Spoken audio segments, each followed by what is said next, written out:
Whoops.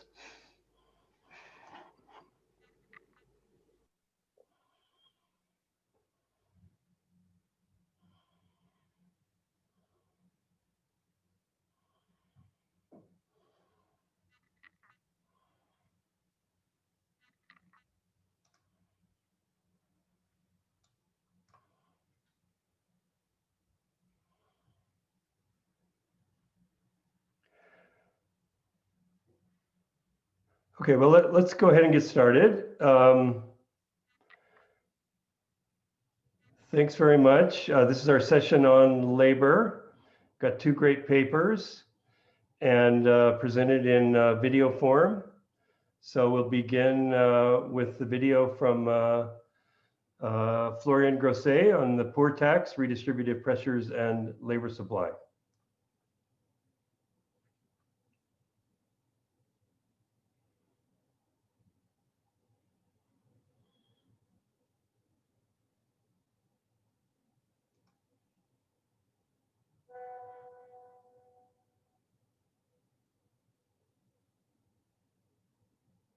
This paper, hi everyone, thanks for being here, and thanks to the organizers for putting together this conference. Usually when I present this paper in person, I ask the audience participants to raise their hands if they have given, in the past 3 months, some cash to a cousin, an uncle, or an aunt. And the pattern of answers is usually very interesting. When I ask this question to audience participants in the US or in Europe, very few people will raise their hand. But if I ask this question to an audience in West Africa, I've done that most often in Côte d'Ivoire, well, there, almost everyone in the room will raise their hand and they will be like, why are you asking this? Why do you want to know that? It's obvious, right? Like, we help each other, everyone supports each other. That's normal. Well, this is exactly what this project is about. It is about those redistributive arrangements and those ubiquitous financial transfers within key networks in developing countries. This is a joint project with Eliana Carranza and Alicia Donald from the World Bank and with Suprit Kaur from UC Berkeley. The project is entitled The Poor Tax, Redistributive Pressures and Labor Supply. And my name is Florian Grosset. I am a PhD student at Columbia University. So, as I just said, transfers among key networks in developing countries are ubiquitous. And those transfers have often been understood as reflecting informal insurance. They have been seen, most of the time, as being substitutes for missing formal insurance markets, and as such, as being welfare improving. Nonetheless, their efficient implementation requires the presence of perfect information. If there is asymmetric information, if people are not able to know whether somebody's increase in earnings is driven by luck, by some shock, or by effort, then those redistributive arrangements are unlikely to be efficient and can induce some distortions. Well, this is exactly the topic of the presentation today. We are asking whether redistributive arrangements can come at an important efficiency cost. We conceptualize redistributive arrangements as a potential tax on earnings. So think of an individual who is exerting some costly effort to increase her income. By doing so, she increases her relative income within her network and thus exposes herself, potentially, to increased requests for transfers. This can be the case because of asymmetric information, or can be the case because of the presence of social norms of redistribution. But in any case, the fact that redistributive arrangements can act as a tax on earnings suggests that they can also dampen private incentives to exert effort or to accumulate wealth. Importantly, we are not making any claims about welfare in this project. We are not arguing that redistributive arrangements on net are positive or negative for welfare. What we are saying is that even though traditionally those redistributive arrangements have mostly been seen as positive, they are also inducing some costs and are also accompanied by distortions. This is not a new idea. Already, if you look at Lewis in the 50s or even before at Max Weber, there were cautioned about the distortive effects of such redistributive arrangements. And such arrangements have been discussed across contexts, actually, not just in developing countries, but also, for instance, we have sociological and anthropological evidence in the US among poor communities. And in our specific study context, in Côte d'Ivoire, among factory workers, we asked them to what extent they agreed with the following statement. If someone in the community starts earning more money because they have decided to work harder, people would start asking that person more often for financial help. Well, when we do that, when we ask them that, the overwhelming majority of the people agree or strongly agree with the statement. We built on and expand an important literature, a large and growing literature on redistributive pressures, and our contribution is to provide the first direct causal evidence that redistributive pressures actually distort field behavior, and we do that with a field experiment implemented in a very important context, which is labor supply among full-time workers. The implications of our project and of our results are that redistributive arrangements do matter for labor supply decisions, and thus that the social tax can be a potential impediment to aggregate productivity. So we'll start with some element of context before moving to the design and presenting the main results. Our project is implemented in Côte d'Ivoire. We partner with a large multinational company that grants us access to their cashew processing factories. We enroll in the study about 500 female factory workers across 2 plants. They are full-time workers working, for most of them, only at the factory. And they have been selected among all of the workers because they are paid based on their individual production, which is the manual peeling of cashew nuts, and they are paid individually, and they are paid piece rates, meaning that there is a direct correspondence between their effort and their earnings. The more they produce, the more they earn. And as such, if their incentives to accumulate earnings and wealth are affected, they have a possibility to increase the earnings and to adjust their behavior by adjusting their level of effort. So how do we do that in practice?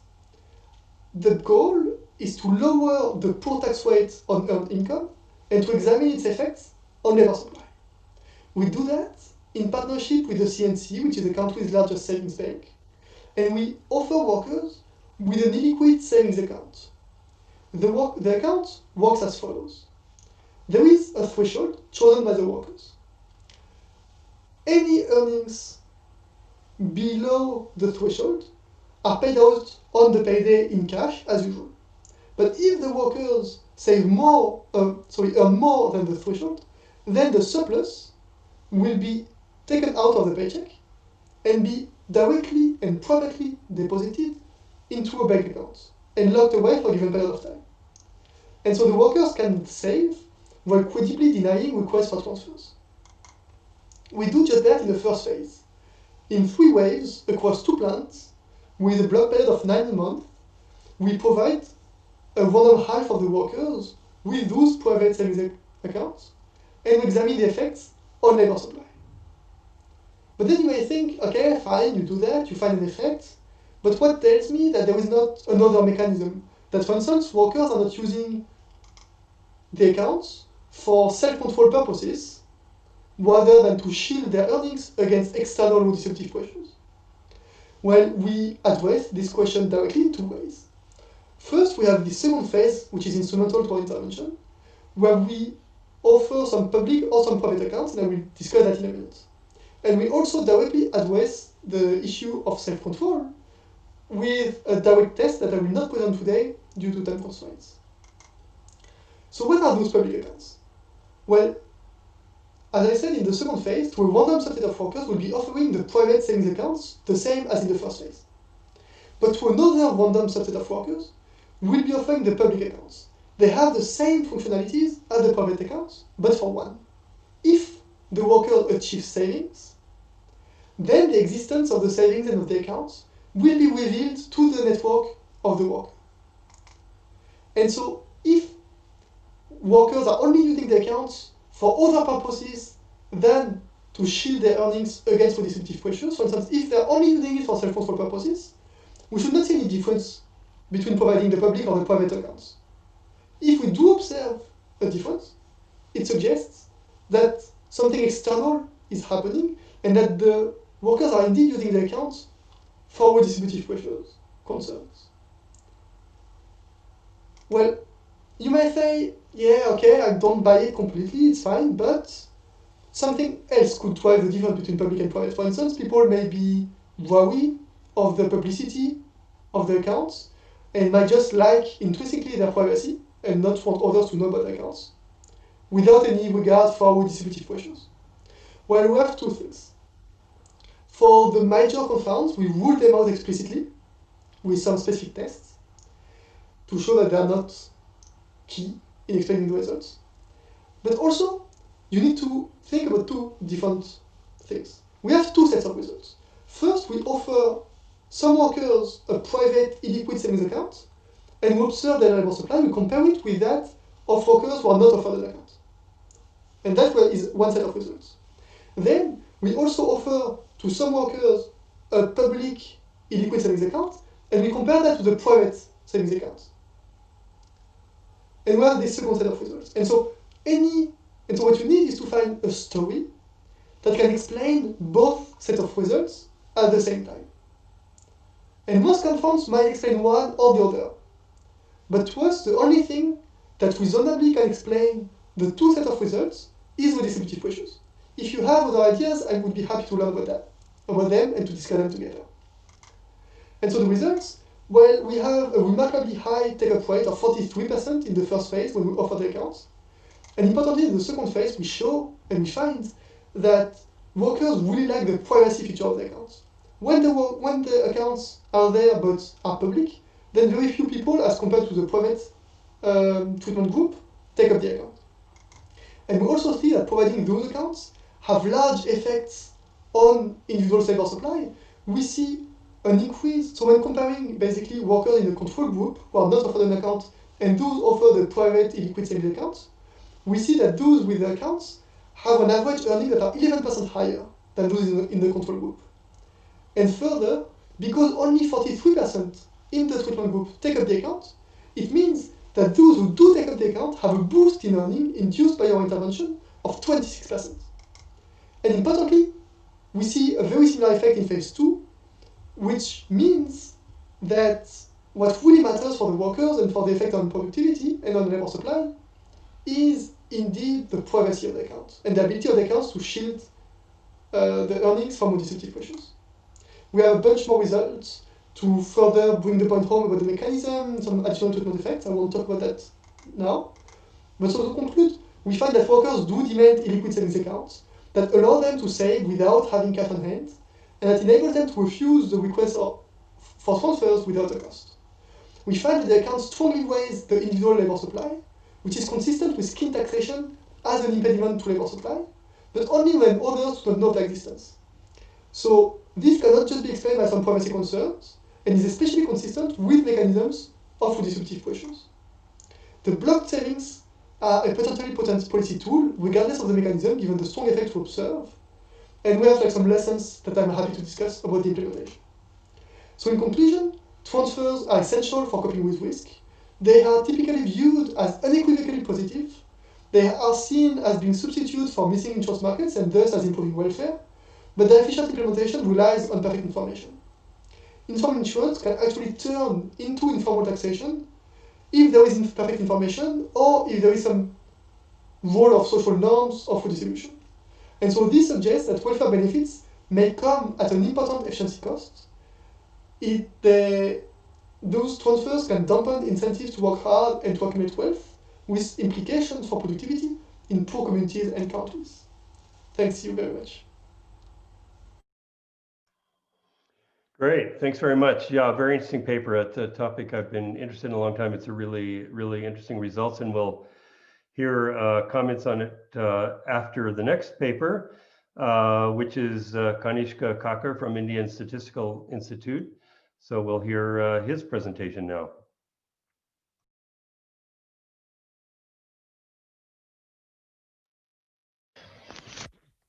Hello everyone, I am Kanishka Kakkar from the Indian Statistical Institute, Delhi, and today I'll be talking about the relative efficacy of social transfers versus maybe individual or household, what I call private efforts in combating negative shocks. So the thought experiment that I want you all to just quickly go through right now is think about a recessionary situation, which I call a negative shock. Um, what would happen? How would workers in such a situation cope? Would they rely on transfers from the government? Would they try to do something out on their own, with perhaps using friends and family um, support from them? Would they be doing both? Would they be doing neither? Um, This question has received not a whole lot of attention, but there is some evidence from developed countries. The reference I give here is a study in Germany, and found that there's state transfers are usually superior, but there isn't much evidence here for developing countries. This is logically to be expected because social transfers have only recently become a priority for developing countries. A major exception here is South Africa, that has, because of historical reasons, a very robust uh, transfer system in place. And I will get to that in a minute. So why is South Africa really a good place to test for the relative efficacy of social transfers? Well, they have this very large transfer in place for a long time, the old age pension, which has been in place from 1994 onwards for the whole country, which is the end of apartheid, and much before that, of course, it was exclusively for whites. On average, this program results in about 42% of total household income in real terms in 2017 comes from this particular transfer. So it's a pretty large transfer. It's also extremely well targeted. Those eligible for it get it. Those ineligible for it don't get it. The basic structure of the program is that if you cross the age of 60, you become eligible, subject to a means test. So if you're rich enough, you're going to be ineligible for the pension. This is telling you the same thing, but in a picture. So on the y-axis, I am showing the probability a pension is drawn as a function of the age of the oldest household member on the horizontal x-axis. So this is a sample that's limited to workers who are between the ages of 17 and 59. So none of the data out here actually includes data on pensioners themselves. So if you are co-resident with a pensioner, it is very likely that in your household that someone is drawing a pension. As you can see that at that cutoff age of 60, there's a big jump in the probability that a pension is actually drawn. So it goes from close to zero to approximately 70% immediately around the time of the cutoff, and then it rises to about 80%. Right. So this is the basic structure of the program. The other reason to look at South Africa is that we have very good information over a nationally representative panel of workers. The data I'm going to be using uses 5 surveys from 2008 to 2017. A new wave comes across every 2 years approximately. So we have information on 13,000 households, 37,000 individuals, and extensive information on their labor market participation and the transfers to both the individuals and the households that they reside in. Okay. So what's the negative shock? This is the South African recession in 2008, which began sometime in 2008. It was serious enough that the central bank decides to reduce interest rates in December of that year. From 2008 to 2010, we get 6 successive quarters of contraction. So this is a pretty serious recession. By 2010, finally, some GDP starts to rise. By 2012, we get some growth. Although this was not sustained, we didn't see any successive quarter-on-quarter contraction. In picture, here is the here is how the labor market was affected. So I'm showing you 3 things: employment and labor force participation rates on the left hand y-axis. On the right hand y-axis, I'm plotting the rates of discouragement. These are for each survey wave. So I have put this in the gray box, the first two waves are the recession phase, the next three are the recovery. And you can see that you get the sort of expected outcomes here. When you're in a recession, approximately 11% of your workers have given up working. They are discouraged. Labor force participation falls by 12%. So less than half the country is even participating in 2010. And all these show an improvement over time. Employment rates by the end of 2017 come up to 74%. Discouragement falls to 3%, and your labor force participation comes back to 60%. So that's how, so these are pretty serious effects, and it seems to have affected the labor market as well, right? That's the basic idea. This is, in a sense, the paper in a nutshell. I'm showing on the top hand here, on top panel here, hours worked as a function of the age of the oldest household member. This is in a short 10-year interval around the cutoff age. So we can actually see the discontinuity effect more clearly. And you can see that the moment someone in the household crosses that pension eligible age of 60, hours worked seems to fall. And this rough figure seems to be indicating approximately 6-hour decrease. Of course, applying for a pension itself is endogenously determined, so we can't take this as a treatment effect, but it does suggest that there's something going on during the session. And during the recovery period, we see no such impact. They seem to be statistically indistinguishable from each other. So this is in text, exactly what I've said. Again, the sample does not include pensioners. So the reaction is to a pension inflow into a household that is then redistributed. It's important. Now, theoretically, as long as we can assume that leisure is a normal good, the pension inflow should indeed lower labor supply through the income effect. But also clearly it must be interacting with something that's going on with the recession. So my argument is that during the recession, wages are low, and that triggers a substitution effect towards increased consumption of leisure. So the two are sort of combining together. This is the main result in the paper, that labor supply reduces with the pension inflow, but only during the recession. So here I'm showing you point estimates and confidence intervals of hours worked as a function of whether a household has a pensioner. I'm estimating this specification through two ways. One is a regression discontinuity. So remember that the application for a pension is up to the individual to do it. So in this regression discontinuity, I'm using the age of the oldest household member as determining whether or not you're eligible for a pension, and then the discontinuity estimate itself is saying that what is the impact on hours worked as a consequence of applying for the pension, which is determined by the running variable, that is the age of the oldest household member. And we see here that it's about 16-hour reduction in the recession, and when we get to the recovery phase, it's exactly 0 and centered around 0. I also use an instrumental variables because then I can include an individual fixed effect specification. And here the instruments that I use is the total number of adults in the household that the worker is co-resident with who are over the age of 60. The total number of pension eligible adults, I distinguish them by gender because we expect, given some previous work on this, that there are some gender effects of who gets the pension exactly in the household. And we see very similar sorts of effects.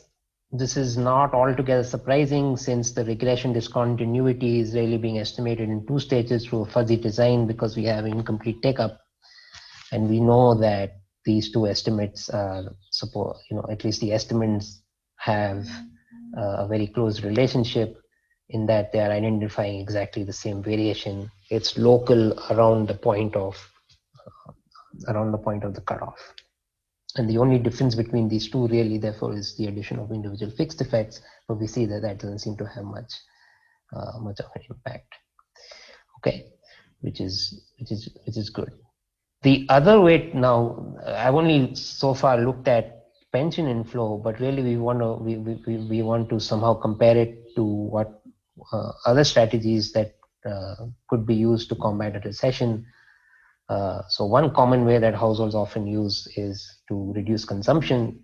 And to examine this, I look at the ratio of food to total expenditure as a as a function of an interaction between the wave that we observe the household in and whether the household actually has a recession affected worker. So these are household level regressions, not individual. And here I show you, and here I also look at the ratio of non-food expenditure to total expenditure. So if now these are, by construction, these are households that, this effect is identified for households that don't have recession, that don't have pensioners. And so we expect that the ratio of food to total expenditure would rise during the recession and that non-food would fall. That's basically what we do observe. The only thing is we don't observe it happening exactly in line with the recession. It seems to have a slight lagged effect. My explanation for this is that households are consuming out of savings during the recession, and after the recession, they're really out of savings, and so they start to reduce their consumption. I shouldn't say reduce their consumption, they start to direct their consumption towards only essentials and go away from non-essentials. So that's something that tells us that clearly the pension is allowing households to do is allowing households to change their consumption patterns or not. And to really do that properly, we want to also look at the impact for households that did have pension eligible adults in them. So this is the same regression. Here on the left-hand panel, I'm showing the food to total expenditure. We see that this estimate on this coefficient is statistically insignificant for both, and this happens for both food and non-food expenditure. I've shown you only the impacts for male pensioners, but for female it's the same. I should add that both the results on this slide and the previous slide are coming off the same specification, so they're not different samples. So they're all controlling for each other in that sense. Okay, so this is basically the idea. I don't show this, but total consumption for non-pensioner households also falls by a pretty large amount, 2,000 Rand in the fourth wave.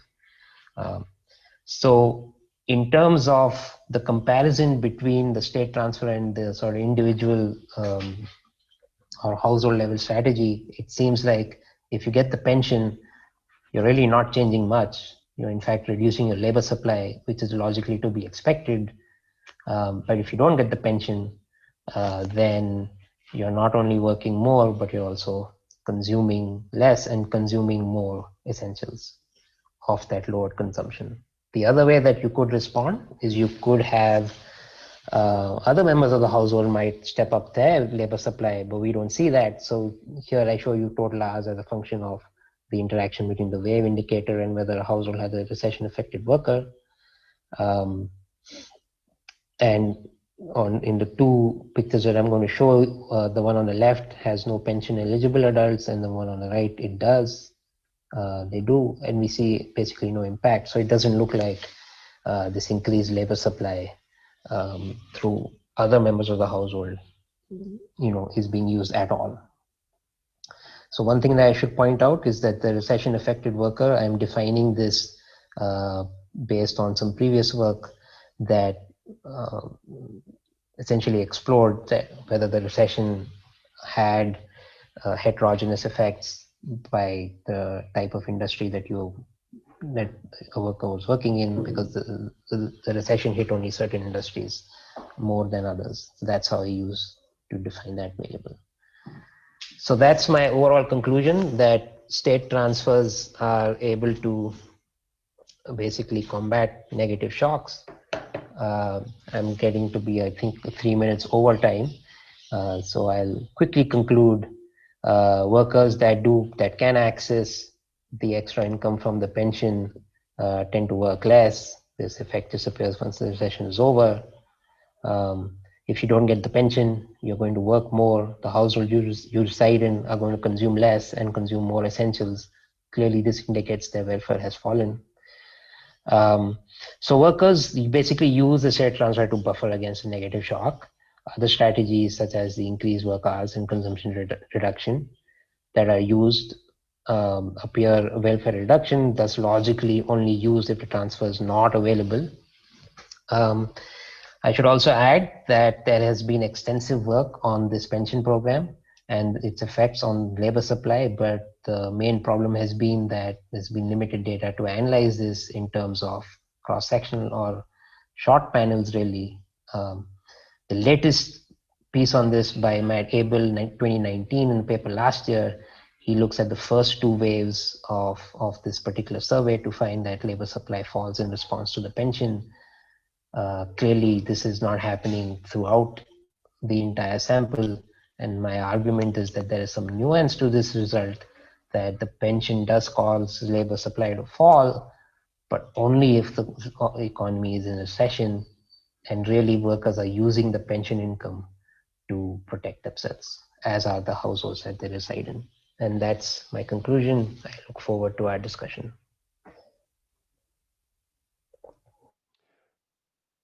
Okay, great. Thanks very much. Another set of really interesting results. Okay, so the two presenters are going to comment on each other's papers. We'll start with Kanishka commenting on the paper presented by Florian. So Kanishka, you have about 5 minutes for your comments. All right. Yeah, thanks. I found this paper to be really well done, and pretty a really nice idea in terms of what it was trying to get at. So I'll just go over maybe just a couple of points that I think are sort of the main gist of my reaction. Uh, I think broadly speaking, I would look at these sorts of demands for redistribution, um, or these transfer requests, I shouldn't call it redistribution, these transfer requests really as more or less reflecting some sort of norm of reciprocity. Um, and so based around that, I can go into some detail, but essentially I wanted to see maybe a little bit more discussion. I know it's mentioned in the paper a couple of times, but exactly how do you handle that? For instance, it could be that people choose a lower income, not work as much, but rely on transfers, and therefore by working harder and not having to give out transfers, they're sort of at the same level as they would be before. It's not clear to me exactly how to make that comparison.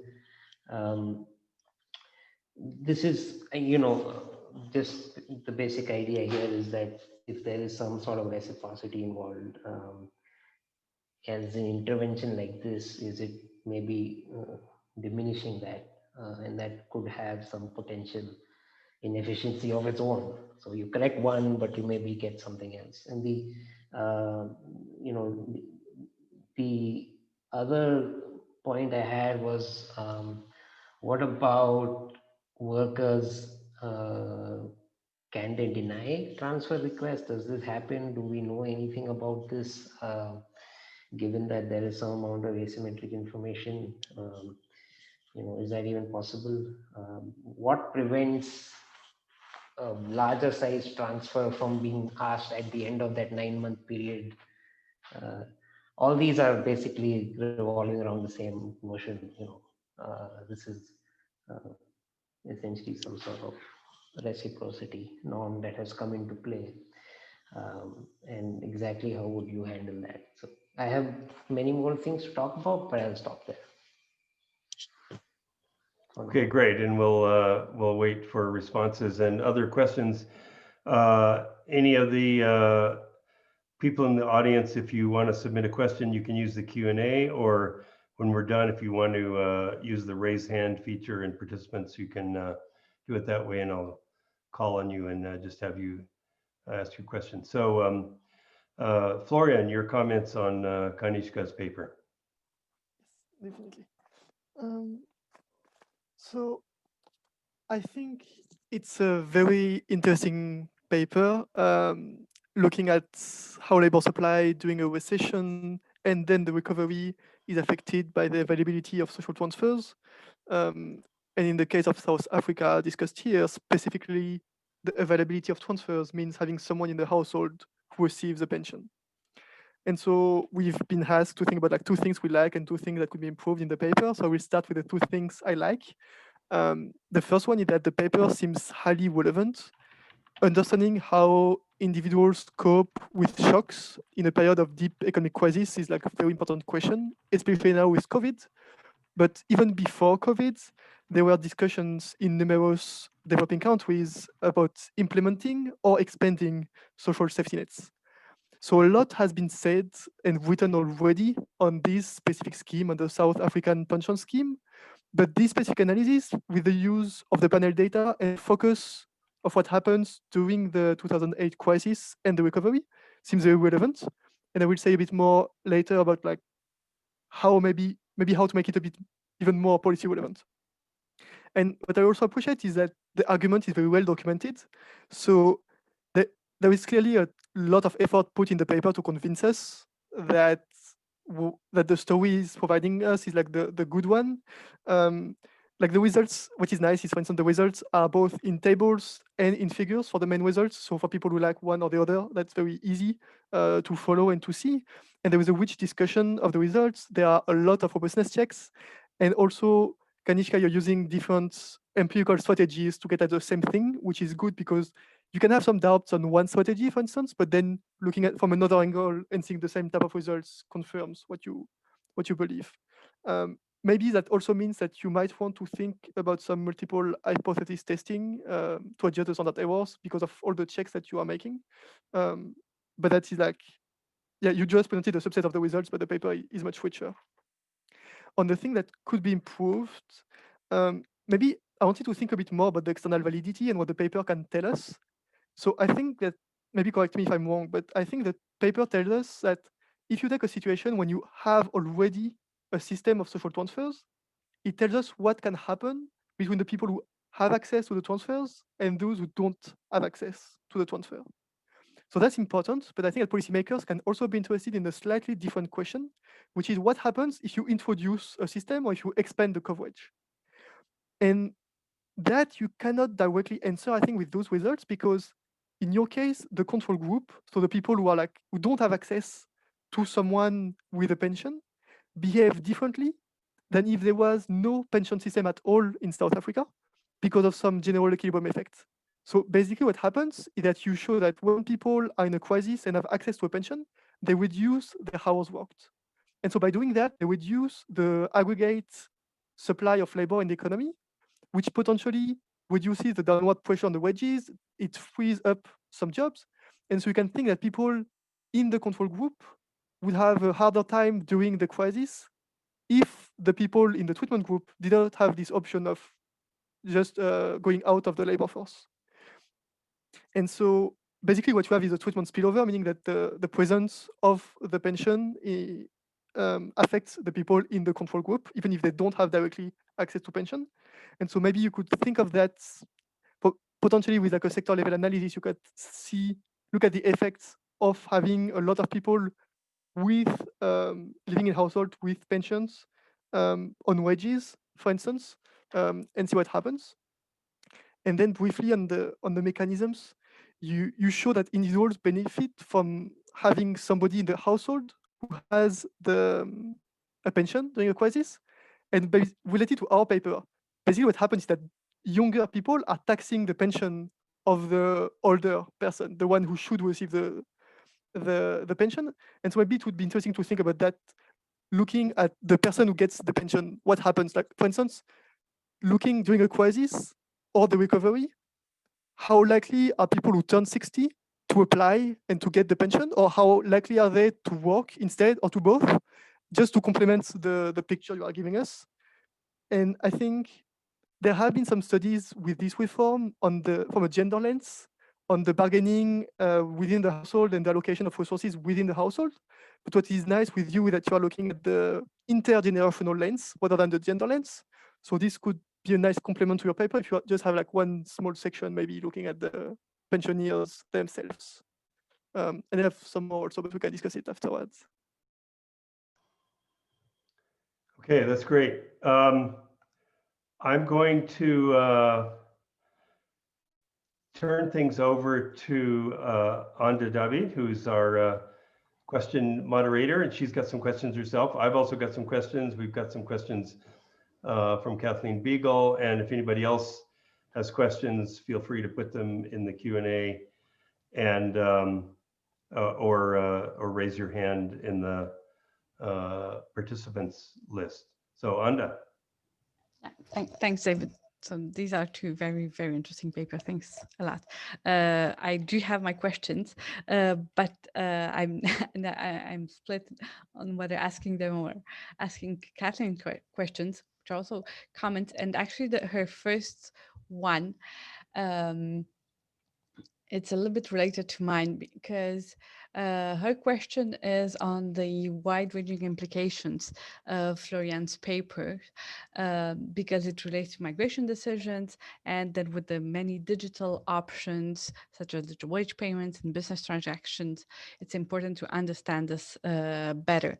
And the reason why I'm saying it's related to mine is because when I first looked at the paper, for me, being more of a migration scholar, it just resonated a lot with all the studies on remittances and the information asymmetries around it, and the pressure to remit.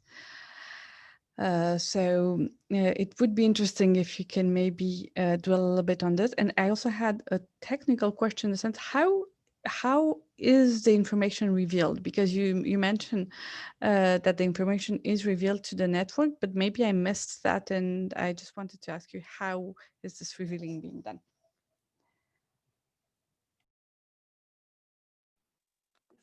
Thank you. That's a great. Those are great questions and comments. I will start with the easiest one, like the technical one. So yes, we have those two types of accounts. One is private and one is public. And the public version of the account, what we say to the workers when they sign up is that if they do sign up and if they achieve saving, we will reveal that information to their network members. And so specifically what we tell them is that we have a bank of phone numbers from their community. So phone numbers from the community, plus some people from whom they gave us the contact information in previous survey rounds, so 2 months or even earlier during the project. And we said we will just send them an SMS, first when they achieve savings, and then 2 weeks before the accounts are unlocked, informing those community members that this worker successfully saved on a block savings account, on a savings account, sorry, not blocked, with the CNC, so with our partner bank.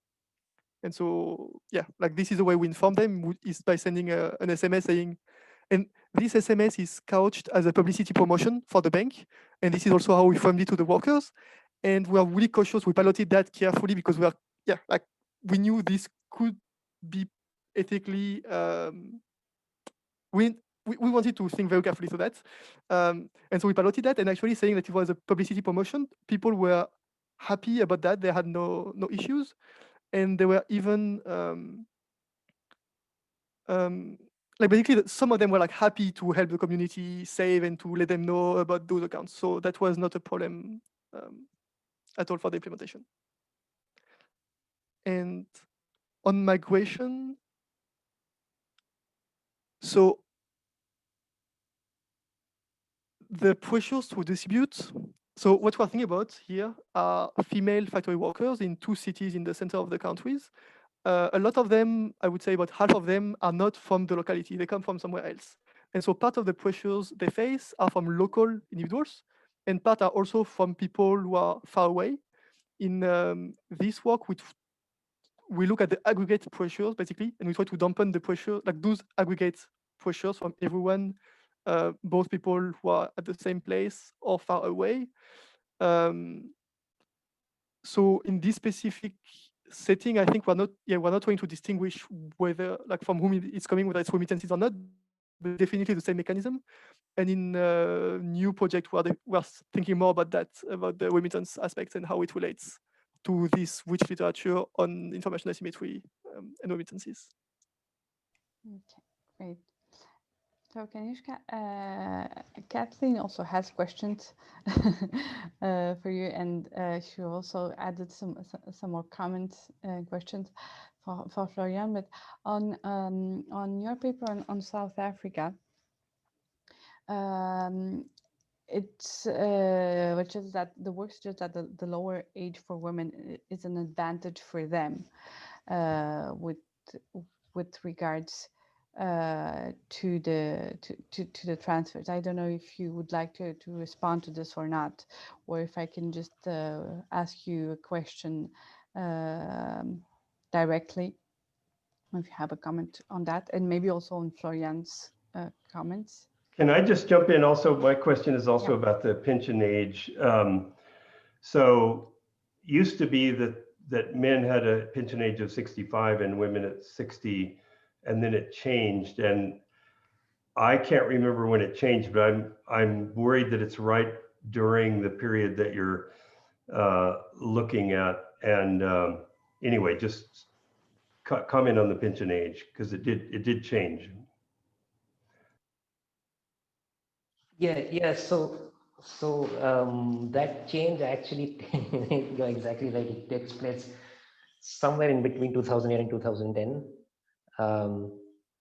And the thing is, and what I haven't done enough work on, and just to the question, Kathleen, on the different age structures for men and women. Now 2010 onwards, they actually become the same. So that's actually something I haven't frankly thought about much, but and I can't quite think whether this is a good thing or a bad thing for what I'm trying to do. But that's basically the, at least from 2010 onwards, it's the same. I think the part of the reason why that happened was because people were getting it anyway, irrespective of gender. But I don't know if that's true for the whole country, and I'll have to, I haven't actually looked at this very carefully. So, my understanding is it was actually a court. It was actually a court ruling, but yeah, it was a court ruling related to gender discrimination that ruled that they needed to be equalized. And yeah, I've always thought it'd be a really interesting, really interesting from a research point of view, the change. But unfortunately, the change, as you're showing in your paper, happens at exactly a time when there's a huge change in the economy. So it's an interesting issue. Yeah, and this is sort of the way I was thinking about it, that typically the demand for redistributions tend to go up during crisis. So in some sense, this is not surprising. They may call it gender, but maybe it's just a redistribution. But I don't know. I mean, the way to really approach it, just on the top of my head, would be if you just restrict it to women and just see what happens. I'm not sure I have it in the paper. I didn't show it in the presentation, but these effects generally are much stronger for female pensioners than for male pensioners. The labor supply effect, which is consistent with a whole bunch of earlier work. So that's definitely true. So maybe it doesn't really hurt the entire story. So I just want to thank Florian for two very excellent recommendations to improve the paper. I think I have these are things I should probably do. But I didn't quite understand about the expansion of the transfer, what your recommendation was. My connection kind of skipped out on me, so I didn't quite hear what you were saying. So if you could just repeat, that would be great. But yes, I have completely ignored the pensioners in my paper. This is true. I should probably do something about that.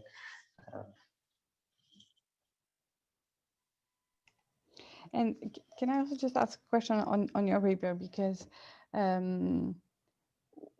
my question was also, who are Yep. these workers that actually reduce their labor supply? And can you show, for instance, that these are maybe vulnerable workers, or and in which way do they reduce their labor supply? Do they just resign? Do they move maybe?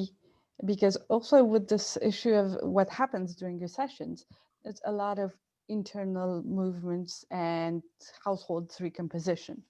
So which Right. one of the mechanisms do you think is behind it? Yeah, so this is, I mean, about the migration, I'll come to that. Might be hard for me to answer given how the survey is designed. But who are the people who reduce it? It's mostly younger workers, and I mean, and I call younger, if I can recall, it was 17 to 35 year old. So it's not people who are somewhat older. It's basically younger people, and it is. These are also so these are not people who are these are people who would just be joining the labor market, so they are choosing. And in terms of the response, it's all in terms of hours worked. So it's not in terms of sort of the decision to work or not. I don't find particularly strong effects there, except for one particular sample definition. uh, so it's not like, so I wouldn't expect it to have an impact on people moving. Now, it's going to be hard for me to answer that question because the way the survey is designed, it's kind of hard to pin down people who are migrating, just because of how the questions are framed. So I don't actually find a whole lot of migration in the data, but I don't think um, that's necessarily the right way to interpret the fact that there isn't migration going on. It's just that you're not called a migrant by the survey, and I might have to do quite a bit of work to get at that, which might be not easy, because you then have to find out, what's the parent household, where do they live. This information is not available, it's missing, it's a little messy. But it doesn't seem to be the fact that I don't get any action on the extensive margin suggests that this isn't a decision to leave the job altogether, but it is more about just reducing how much you're going to do.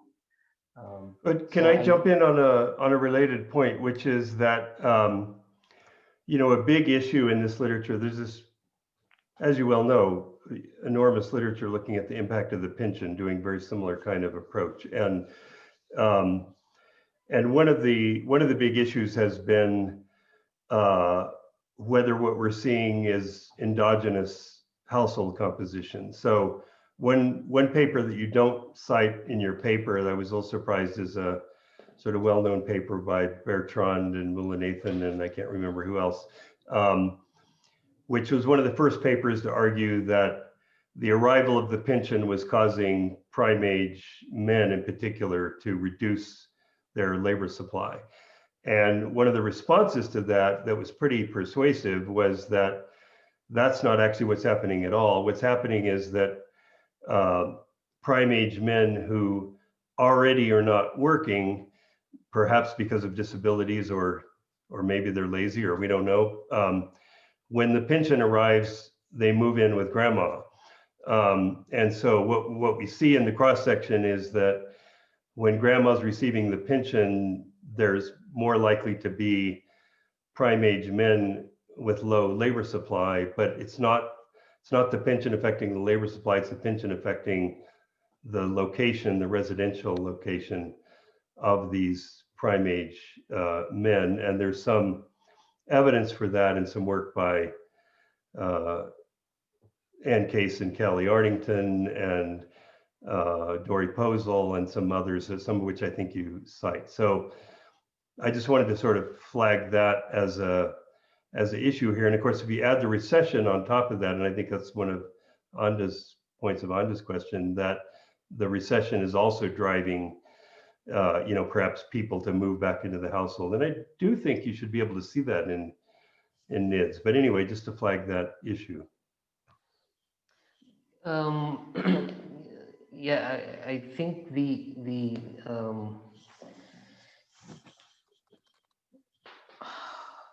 so here's what I do find. I find that the age of the household head. No, maybe I haven't done this as well as I could, but I've sort of written this down as something I should probably do. But I do find, for instance, the age of the household head tends to fall quite dramatically if you do have a pension, but only if you're living with a pensionable member, but only in, like, during the recession times. So that is very consistent with this idea that you are moving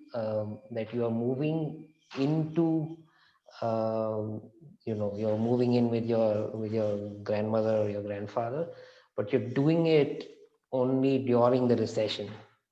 And I could certainly have a much I could do that better, I think, for sure. But the fact that that happens only during the session is suggestive that there is, that this is not that these are sort of correlated. And the with respect to this business of the household composition changing, that's hard to do. But I do have a bunch of checks in the paper where I'm more or less doing what other papers have done to try and address this issue. And broadly speaking, the way to do that is you try to see if someone who would just become a pensioner dies. That's one way to do it. And so if households are going to sort of respond to the pension, then you should find something significant on that variable. I don't, and basically use information like that to try and get at this question of household composition. The other thing also that I found was that the household composition tends to change quite dramatically. I mean, the age of the worker changes quite dramatically in response to the pension, but this does not happen for the workers for whom I actually found these big effects. So these younger workers, actually for them, the household composition, the sort of suggestive evidence for the household composition change isn't particularly strong. So I'm kind of inclined to think that this can't be playing a big role to the extent that I can actually check for it. It's not. I had thought of another idea. It didn't work, which was to look at children who were not living with their parents but might presumably be getting a transfer from them, and exploit that, because it's clearly not possible for those guys to be changing their households, because we know they're non-resident with the parents, so the transfers are coming in, but they're coming in through not through sort of a within household redistribution. But I didn't actually find I didn't find big effects there. So I have to kind of use these other ways. But that was the ideal experiment, really, to fully test out the household composition stuff. But I think even death of almost pensioners is reasonably deep. I mean, it's also pretty good in the sense that if you could pretty much catch an intended change by looking very close around the pensionable age. Right. Anyway, Thank you so much. I've noted down that the paper that Kathleen has sent out. So So we were invited the attendees on stage as well, just in case they have some other questions and would like to interact. Florian, I don't know if you have any reactions to Kathleen's questions, or if we should just let her say a few words on her comment related to comments that she had put in the Q&A. Maybe if I can just briefly respond to something Kanishka said in the comments earlier, because I think that's quite relevant. It was on this idea of what happens to the transfers when we implement our intervention and what happens to those norms of reciprocity. So one thing is that initially those norms of redistribution of sharing came into being, at least we believe, in a setting where people had like relatively symmetric income. So people had relatively similar level of income, but some had some shocks, some positives, some negatives. So they were ensuring each other. But now that you start having some income inequalities, some people start having jobs in factories, for instance, then those people start being asked again and again and again, and it's no longer symmetric. And now what we find is that those people who have some formal jobs, they start being asked by everyone in the community, and it's no longer symmetric. But then obviously we were careful about that. We didn't want our intervention to help the workers to stop helping their friends or family, because maybe, I don't know, a worker had a brother or a sister who was just relying on them. We don't want just them to cut them off their family. And so I think I didn't mention it in this presentation, but it's in the paper. The threshold that we have and why we have this threshold effect in our accounts, and the fact that only the earnings above the threshold are saved, it is that we also restrict this threshold to be at least as high as the baseline earnings of the workers.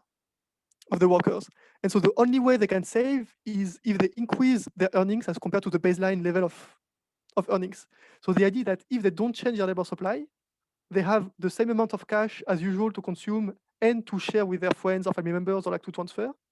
But if they work more, basically, the surplus of earnings will be for them, and they won't have to share that necessarily to others, but it should not decrease the level of transfer that they were making. And we also check that at endline by measuring the transfers that they have, and we don't find any decrease in transfers. It's pretty noisy, but depending on the specification, we either see an increase or stable transfers. And when it's an increase to their friends only, and not to their acquaintances. So yeah, but that is only because of this specific account with this specific threshold technology, I would say.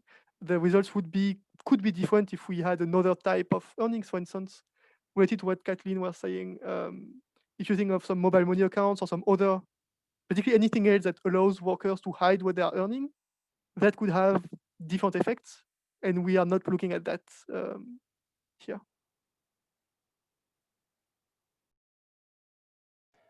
Can I just follow up on one of Kathleen's points as well, which is it's kind of speaks to the broad welfare implications of all of this. So she was pointing out that this may be different for men and women, how they feel about this.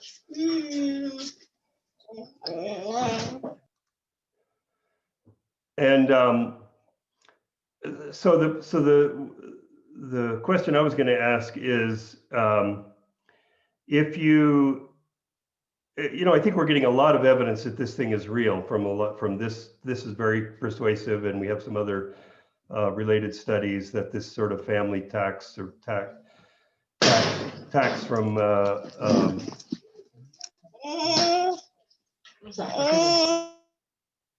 from these obligations is a real thing. And so you show that if you give people an ability to hide their income, they work more and raise their income. So that's good. That's from an economic point of view. But presumably they're doing it because they're no longer having to be part of this sharing network. So their gain is coming at somebody else's expense. Or as Kathleen was putting it, the fact that the women can't see the husband's income may be good for the husband, not so good for the wife. Partly it's because these are taking the place of insurance programs, which so you're not really getting to the ideal solution in a way by letting people hide their money. you're making an improvement in that, if they raise their income, that's good. But now you've lost the insurance. So I just wondered if you could comment on that, because we really thought that, the ultimate solution is actually to have the insurance. So maybe you want to comment on that. Yeah, so that is one of the indirect implications, I guess, of our work. What we try to demonstrate is that this tax exists and dampens the productivity of workers. That our financial product, or the one we developed with a bank, could be helpful in a way. In our case, we are not well, if the husband works and can hide, they can only hide their income increases above the baseline level. So they're not reducing what the woman is getting, they're only getting more. And part of that, they could give it to their wife if they want to, but they don't have to. But I agree that can be difficult to implement on a large scale.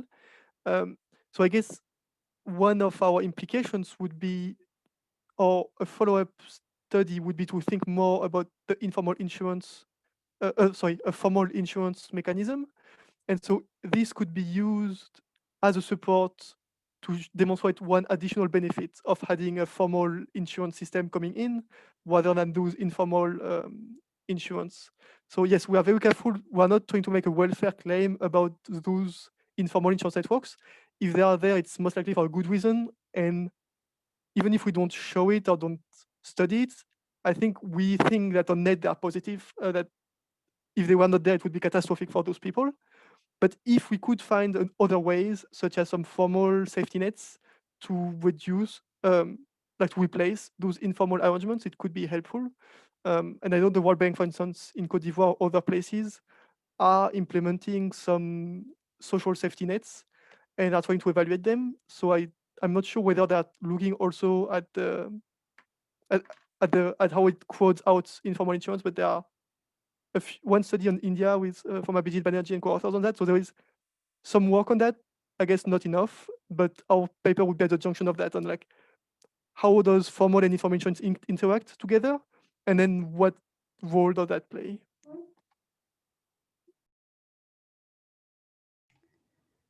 Kathleen, do you have any questions? If not, I just had one. Am Go I ahead. I can actually speak. This is exciting. Yes. David promoted you. That's hilarious. Well, I thank you for the opportunity. I really appreciate it. Both of these papers really resonated with me. This is not so much a comment on the particular specific comment on the papers, but just to let you know, the Cote d'Ivoire work, when we were drafting this Africa Poverty Report, we had a whole write-up about kin tax and how to think about it, and all this kind of new work coming out, really new stuff. And just giving a rethink to how we think about informal insurance options and redistributive pressures, and what we were calling, and we were phrasing it as an investment trap. But we didn't end up including it in the report because we really couldn't completely get our head around it. And it felt a little dangerous to go forward with it because of these competing pros and cons. So this work is really appreciated. And your careful caveat around the fact that you have a particular mechanism that kicks in after a certain threshold. This is not the same as giving digital wage payments to Bangladeshi garment workers, which can be secure and private. It's a very different type of study. I really appreciate that caveat, because I do think people will automatically think that you're speaking to something else. But where we go with this from a policy perspective, I don't know. And then on the pensions work, I've been having discussions with some colleagues around why countries have different retirement ages for men and women, and what it means for well-being. And so the work on the South Africa pensions, in particular, rethinking of pensions, their role as a safety net in particular types of economic crises is really useful. And I wonder what we're going to see with COVID, where we've seen the labor market taking a huge hit. And hopefully the real-time data on that will really come into play for countries like South Africa. I recognize South Africa may no longer have an age gap, but according to my colleague Clement, who did the Chile paper that I sent, and the pension experts in the bank, there are a lot of countries that still have this age gap. And and I think it was originally thought of as something that benefited women, but it's not entirely clear that it does. It definitely would change dynamics in households. So this added layer of the protection it offers in times of recession and it being an advantage for women is a new perspective. So it just really resonates with me. I'm going to share it with some of my colleagues if that's okay, as well as Florian's work. Thank you. Thank you so much. I don't know if there are any other questions. Well, I was going to say this for the meet the authors, but we may, as long as we're here, I guess I just had one more one more point to make. This is back to South Africa. And it's exactly builds on Florian's comment about the don't forget about the old people themselves. So there is a fair bit of research on this. I've actually got a paper I'll send with Murray Lebrant and Bimal Ranchad about the retirement behavior of the elderly at the time of the pension. And it is very, and then you cite in your paper a paper by Kate Ambler, one of my students who was following up on the famous Esther Duflo paper about the impact of the pension on children. And what she saw is consistent with what we found. So both men and women are very likely to retire when they reach pension age. Somewhat surprisingly, because they don't have to. They almost all of them would not actually hit the means test limit. So it's kind of interesting that there's this big decline in their participation around at the time that they start to receive the pension. For men, it's so big, and this is what Kate's point was. This was more when it was 65. I don't know if it's still true when it's 60.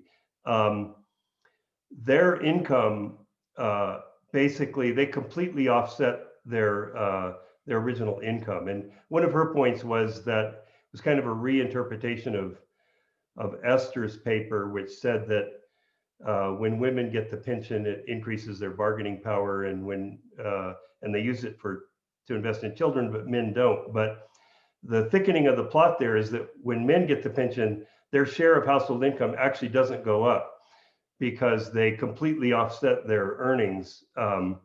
They basically take the pension and go to the bar or whatever, and so their share of income doesn't go up. Whereas for women, their share of household income does tend to go up because the pension tends to be more than they were earning. So those things what's happening with the so this is related to what's happening to consumption and so on. All these things you're looking at the labor supply of the people under the pension age, but you really do need to look at what's going on with the labor supply of the people over the pension age. But Florian already made that point, and you agreed you should do that. But I just wanted to refer to those to that literature. Can I also add one more aspect to that, David, which is the difference between an old age pension that's basically an elderly cash transfer, an age specific cash transfer, from a pension that's actually attached to labor income and labor earnings. They're very different animals, obviously.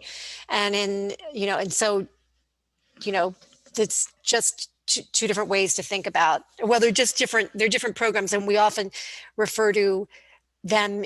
We don't make that differentiation when we say the word pensions, but clearly there's a huge difference if it's a contributory scheme attached to your actual work versus just a cash payment once you hit the age of 65, unconditional, for example. Thank you. Very good point. Yeah.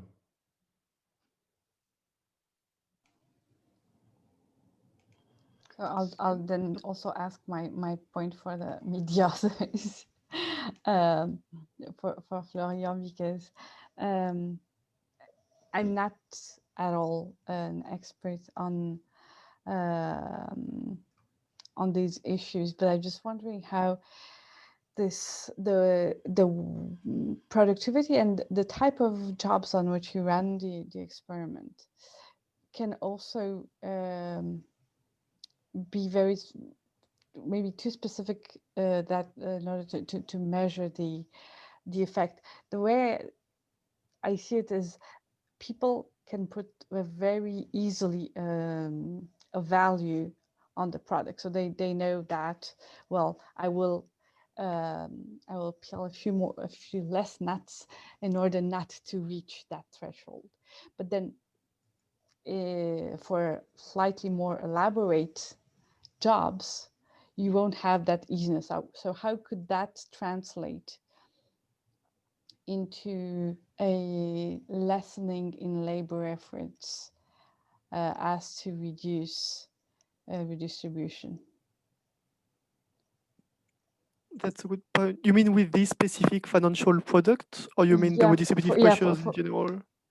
Well, I would say for the specific financial product, because for redistributive pressures in general, then I would guess it wouldn't make a lot of sense.